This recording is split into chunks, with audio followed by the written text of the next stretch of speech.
This is now our crowdsourced question for labor advocate Susan Ople. This is from Aaron Mark Misa Di Maano. Whether the government admits it or not, we are pursuing a labor export policy.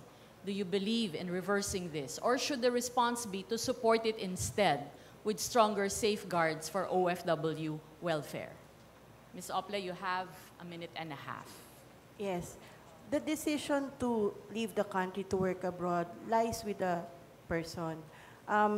Unfortunately, that decision has become much easier to make because of the conditions that we have in our current society.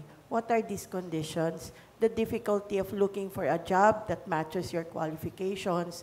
And when you do find a job, your salary is really barely enough para sa mga needs ng mga, lalo na kung may pamilya kang tao. And then, yung job security is not even assured. So, these are the reasons why migration, labor migration, appears to be here to stay. And nakakalungkot din lang kasi every election time, we keep hearing every candidate espousing the need to create more jobs. But the jobs, people go where the jobs are, and the jobs are often overseas.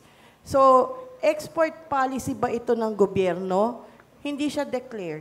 Pero hanggat di natin inaayos yung mga maliliit na problema, mula sa pagtatanim na bala sa airport, hanggang sa data leak na halos lahat tayo ay parang lumpiang hubad, na yung ating sariling mga passport details nandoon at accessible sa lahat ng sindikato. These are problems that keep our citizens on the edge and thinking always of voting with their feet.